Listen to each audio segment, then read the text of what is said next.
I think that we often fear death or something dying. We fear our physical death, and that's changing. We're not sure if the human lifespan will continue expanding or not. Some people think within the next 20 or 30 years, we'll live to be much older. And because of medicine, because of technology, that will keep changing.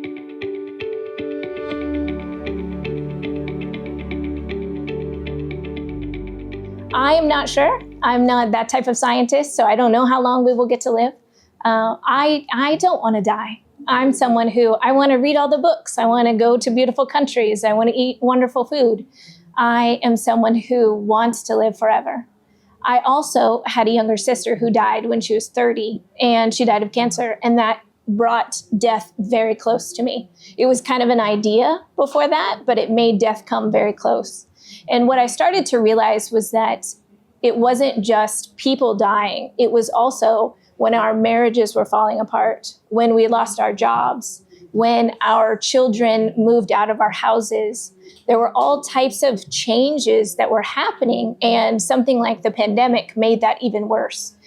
People weren't able to hug their family members. They weren't able to see each other. They couldn't go visit their grandma.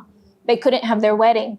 And so many things were happening. And then you also look at technology. And as technology gets faster and faster and faster and faster, people are not having the chance to stop and pause and think about how they feel about those things. I think that if we would give ourselves more time to process what we're feeling around change and transition, if we were to encourage our children, our family members to think about, okay, this thing is changing. I'm getting a new job. I'm moving to a new country.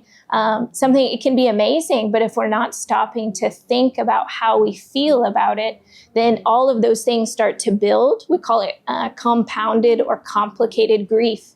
And if it keeps building, then we get to a breaking point, and we have not dealt with how we feel about those things. I think that when we are able to look at when something dies and look it in the face and really be able to see or name what something is, it makes us better able to be hopeful too.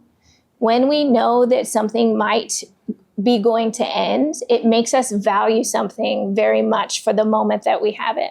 I think that if we were to talk about things ending more, like, are human beings meant to be married to each other forever? I don't know. Should our children always live in our house? We would say no, they should move on. They should go do something. They should grow up. Are we expected to stay at the same job or in the same career for the rest of our life? I think more and more people are saying no. They want to have a different job. They want to move to a different city.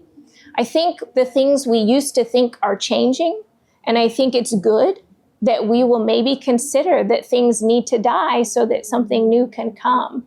But if we don't look at the life cycle, if we don't think about it dying, how can we also enjoy the beauty of when something is there in front of us?